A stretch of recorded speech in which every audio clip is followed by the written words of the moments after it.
Muy bien, viajamos virtualmente como todas las semanas, nos gusta casi todas las semanas, a la ciudad de Todas las semanas. Frankfurt para encontrarnos con el señor Guillermo ¿No, Atlas. ¿O te olvidaste de mi nombre, che? Porque falté una semana, No, ya te no, olvidaste le de mi quise dar, nombre. le quise, me vio falta una semana y ya me olvido. No, no estoy tan viejo, Guillermo, no, no, no, todavía no, todavía no. No dije No, que no va ok, a pasar, todavía no. No, ok, no, no. Le quise ok. dar, me quedé entre darle un tono, ¿en qué tono darlo? Si un Guillermo Atlas o un Guillermo Atlas. ¿Viste? Estaba ahí Era un problema bueno, de entonación, sí, me agarró el entiendo. conflicto locutorial. Sí, ya está, ya pasó. Ah, muy bien. Estimado Guillermo Atlas, usted anunció hoy que íbamos a hablar de David, David Bergelson. David Bergelson. David Ujú. Bergelson, como ustedes sabrán, para aquellos que no No, no, ahora lo voy a habitualmente contar, nos ahora lo voy a vean, contar. el señor Atlas siempre se ocupa de traernos personalidades del mundo judío que quizás no hayan llegado hasta el día de hoy con la trascendencia que debieran haber tenido o simplemente que no lleguen el conocimiento de todo el mundo. Por eso lo vamos a difundir hoy aquí. Adelante, estimado Sí, Atlas. aparte hoy tengo como misión hablar de David Bergelson, Ok. porque tiene también una pequeña connotación autobiográfica. Y les voy a decir por qué. ¿Por Cuando qué? yo era chico, me mandaron a un jardín de infantes en la calle Beltrán por Chacarita, en Buenos Aires, que ¿saben cómo se llamaba el jardín de infantes? No, pero me David Berg, imagino. Me David imagino. Bergelson. O, Y o sea ent- que él era una personalidad de época. No, no, bueno, por supuesto, es uno de los grandes escritores de lengua yiddish, sin lugar a dudas. Y sobre él, por eso les voy a contar. Cuando el 12 de agosto del año 52, como todos saben, en un sótano de la prisión de Lubyanka en Moscú, un pelotón de fusilamiento ejecutó a 13 intelectuales judíos condenados en un juicio secreto. Entre ellos estaba David Bergelson, era su cumpleaños, cumplía 68 años. Y la fecha fue de algún modo, digamos, una especie de cierre simétrico de una vida que había empezado en un pueblito de Ucrania y que terminaba exactamente en el sótano de un estado que Bergelson había defendido con una fidelidad, yo diría, religiosa. Ustedes saben que esa noche se conoce como la noche de los poetas asesinados. Bien. Junto a Bergelson cayeron Pérez Márquez, Itzik Pfeffer, Duvet Hofstein, Lev Kvitko y otros referentes de la cultura yiddish soviética de la época. No fue un pogrom así espontáneo ni una No, no, purga no. anónima. Lo fueron a buscar. Bueno, no, él estaba ya hacía 3 años, ahora les voy a Claro. contar, tres No, años uno por preso. uno, digo. Uno por Sí, uno, ya los. por supuesto. Y fue un final calculado de un proyecto que el propio régimen había fomentado, financiado y necesitado durante años, la cultura judía soviética en lengua yiddish, puesta al servicio del Estado y liquidada por ese mismo Estado en cuanto dejó de serle útil. Para entender el tamaño de la tragedia hay que volver atrás, mucho antes de Stalin. Ok. Bergelson nació en 1884 en un pueblo chico, Jimovo, cerca de Uman. Uman a vos te suena, que vivís en Israel, conocés a Sí, los sí, claro. Hasidim que van a Uman. Muy cerca de ahí, en el seno de una familia hasídica acomodada, quedó huérfano muy temprano y se crió con hermanos mayores. Empezó a escribir en hebreo, en ruso, sin éxito. Y el yiddish, paradójicamente, no fue su primera lengua literaria. Fue una especie, digamos, de conquista tardía, casi una decisión política antes que lingüística o estética. Y cuando en 1909 publicó su primer libro, digamos que lo financió con su bolsillo directamente, que se llamó Arun Boxal, que yo te digo, justamente lo leí el año pasado en un curso de Yiddish que estoy haciendo, que quiere decir en la estación, algo cambió. Era muy joven él y la crítica lo reconoció de inmediato como una voz nueva. 4 años después escribió, publicó No Hallemen, después de todo, la novela, vos que sabes un poquito de ella, entendés, No Hallemen, ¿no? Después de todo, la novela que lo consagró como el gran modernista de la prosa yiddish. Comparable, les diría, mirá lo que les voy a decir, con la ambición estilística de Flaubert, un relato sobre la decadencia de la burguesía judía, del shtetl, el mundo ese que empieza a desaparecer, narrado en un uso con una especie de discurso indirecto, libre, que nadie se había atrevido hasta ese momento. Hasta ese momento voy a citar a tres clásicos que todos conocen, que son los, digamos, los que siempre se habla de Mendele Moyers-Forim, de Sholem Aleichem, de Pérez, que habían construido una literatura más bien anclada en la oralidad, en el narrador que le habla directamente al lector, viste que siempre decía, ustedes saben, ahora, eso, ¿no? Claro. Con un humor, digamos, como forma de resistencia. En cambio, él rompió con eso. Su prosa se apoya más bien en un discurso indirecto, libre. Ya hemos hablado de varios autores de Yiddish modernistas, y este es un caso clásico.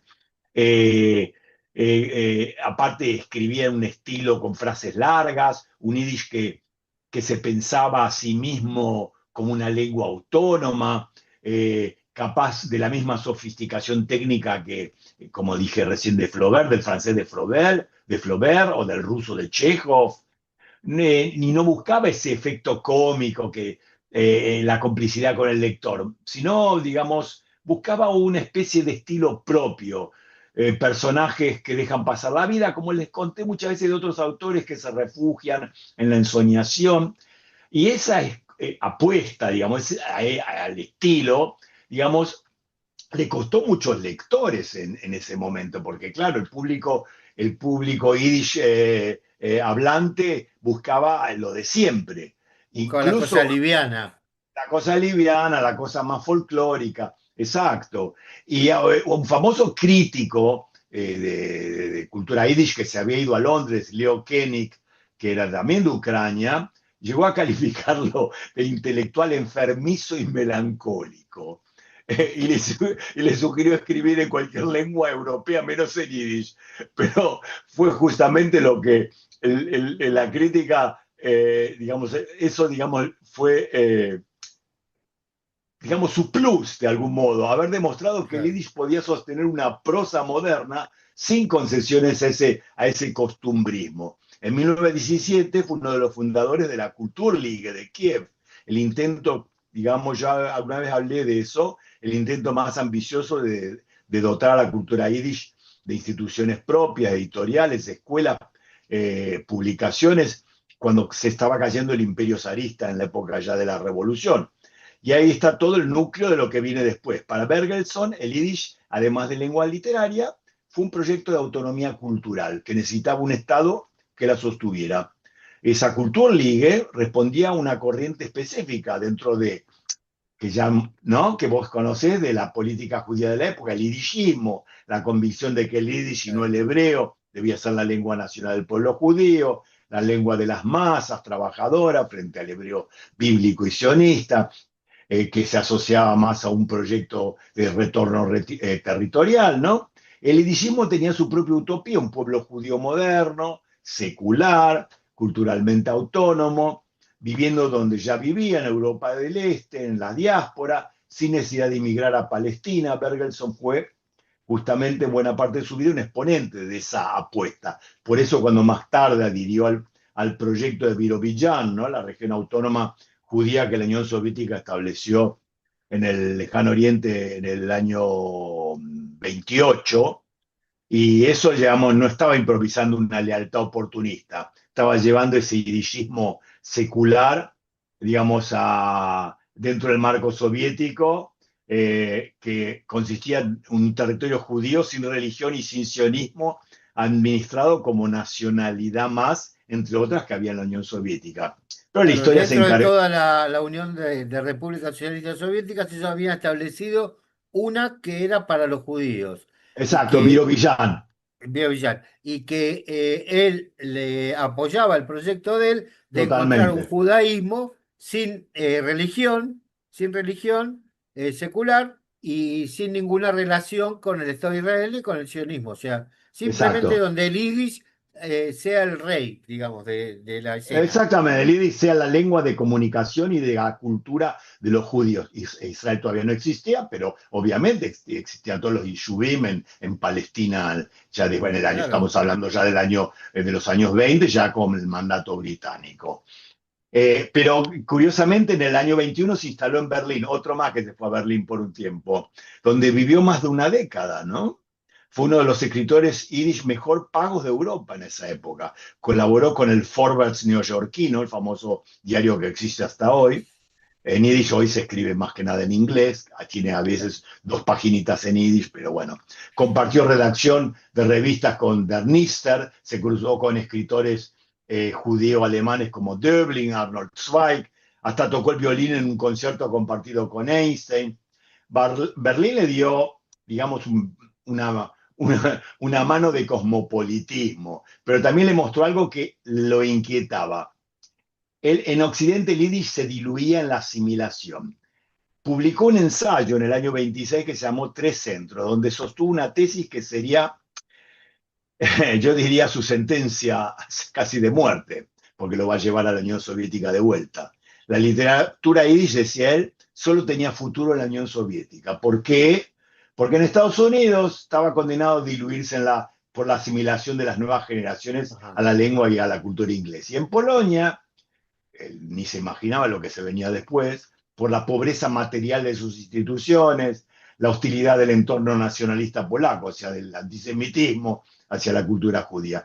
Eh, claro, escribió el panfleto sobre Virovillán, la región autónoma esta, digamos, y empezó a escribir, digamos, apoyando ese proyecto, una novela casi semi-autobiográfica que se llama Beim Dnieper, a orilla de Dnieper, con una especie de ejercicio de autocrítica ideológica. Entonces, de verse como hijo de la clase acomodada, un comerciante, hasta el escritor que se reconcilia con la revolución. Es el género que el marxismo soviético exigía a los intelectuales de origen burgués para sumarlos a sus filas, confesar la biografía, la cosa es la crítica, la autocrítica, bueno, que es tan remanida, ¿no? Claro. Vengo Y de bueno, una familia que consumía sí, Coca-Cola. mea culpa, exactamente. Claro, y bueno, él volvió a la Unión Soviética durante la guerra, y esto es interesante porque a lo mejor algunos de nuestros amigos no lo saben. Stalin crea el Comité Antifascista Judío, y él fue miembro. Stalin lo hizo esto con la inteligencia cínica, podemos decir, ¿para qué? ¿Para qué se creó el Comité Antifascista Judío? Para movilizar apoyo político y financiero de las comunidades judías de Occidente, sobre todo de Estados Unidos, en plena lucha contra el nazismo. Entonces, judíos soviéticos leales, con prestigio internacional, hablando en el mundo judío libre en nombre de la Unión Soviética, eso es lo que necesitaba el régimen. Ese rol tuvo un momento culminante en el 43, cuando Mijoels y Itzik Pfeffer viajaron a Estados Unidos, Canadá, México y Gran Bretaña para representar al comité en una gira que reunió apoyo político, millones de dólares entre las Keilot, entre las comunidades judías occidentales, para el esfuerzo bélico soviético. Y Bergelson, aunque no viajó, formó parte de ese engranaje. La Unión Soviética necesitaba mostrarle al mundo judío libre una cara reconocible, escritores y artistas con prestigio, incluso previo a la revolución, capaces de garantizar que la causa soviética también era de algún modo una causa judía. Terminada la guerra, ese mismo vínculo con el mundo judío occidental, antes un activo total, pasó a leerse como un síntoma de una lealtad dividida, justo cuando arrancaba la Guerra Fría y el estalinismo giraba hacia el nacionalismo ruso excluyente. La campaña oficial contra el así les lo llamaban los judíos, el eufemismo para decir judíos era el cosmopolitismo sin raíces, ¿no? Ahí apuntaba sin nombrarlo directamente, obviamente, a esos judíos con vínculos internacionales. Cualquiera que tuviese un contacto fuera de la frontera. El asesinato de el primero que fue asesinado fue mi hijo. Yo me acuerdo muy bien haber leído el caso porque lo disfrazaron de un accidente. Él iba por la calle, vino un camión, lo atropelló y murió. Bueno, accidente, no, se sabe fehacientemente que lo mataron, le pusieron el camión y lo atropellaron, obviamente, a propósito y lo asesinaron. Ese mismo año, y no fue un hecho aislado, porque en esa época también se ha hablado del complot de los médicos, que Stalin con la paranoia decía que había médicos que lo querían asesinar. O sea, que terminó la guerra, se estableció el Estado de Israel en el año 48, el Comité Antifascista dejó, como dije, de ser lo que era, y también fue disuelto el comité, fue disuelto, Claro. el periódico que tenía se llamaba Einigkeit, o sea, unidad, fue cerrado, y en enero del 49 Bergelson ya fue arrestado. Pasó más de 3 años en prisión sin juicio antes de ser sometido a un proceso secreto en mayo del 52, junto, como les dije al principio, a otros 12 acusados bajo cargos de nacionalismo judío burgués y espionaje. Todos fueron condenados a muerte y todos fueron fusilados el mismo día. Ahí está el núcleo trágico de la historia de Bergelson. Y es distinto al modo de otras víctimas del estalinismo. No fue un disidente exterminado por resistir al régimen, a la dictadura. Al contrario, fue un creyente, pero hubo muchos de estos. Un Pero creyente por qué puede ser que haya pasado eso? ¿Para eh, disciplinar a la tropa?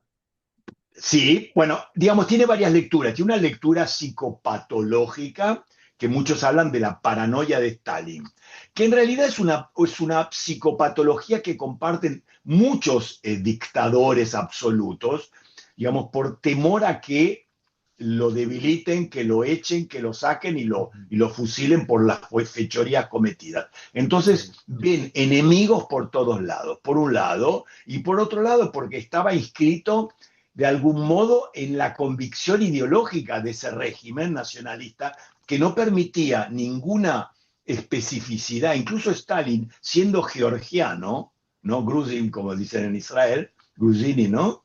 Que era georgiano, estaba absolutamente en contra del nacionalismo georgiano. Es decir, él en realidad, a pesar de haber sido georgiano, era un nacionalista ruso en un 100%. Ujú. Y el judaísmo le molestaba como una especificidad nacional, cultural, y por eso a partir de esos años, después de la guerra, se prohibió la enseñanza del Yiddish, no solamente la locura hipersecularista, antirreligiosa de no permitir sinagoga, también literatura yiddish, y bueno, y luego a los portadores de esa cultura yiddish directamente no es que lo prohibieron, sino que los asesinó en nombre de ese régimen. Ok. Obviamente inventando patrañas y complot que querían derribar el régimen soviético y estupideces, pero hubo muchos casos de leales al régimen que fueron asesinados. En el caso de los escritores, estos es una tragedia increíble en ese sentido. Me llama la atención que en el comité central del partido había bastantes judíos provenientes del Bund. Eh, No, no, no, del Bund no. No, no, si me permitís, te voy a decir. Ya Lenin, apenas 2 años después de la revolución, se enfrentó al Bund como desviacionismo pequeño burgués nacionalista y empezó a perseguirlo ya en esa época. El Comité Central del Partido Comunista en la revolución tenía de los 22 miembros, te lo digo porque me acuerdo muy bien, sí, sí, tenía 6 miembros que eran judíos. por eso, Todos, eso. todos fueron exterminados, no quedó ni uno, todos. Luego, es cierto que hubo muchísimos judíos colaboracionistas que denunciaron a otros judíos y, digamos, cuya suerte fue como la de Bergelson, encarcelamiento o Y algunos muerte. exilios y muerte.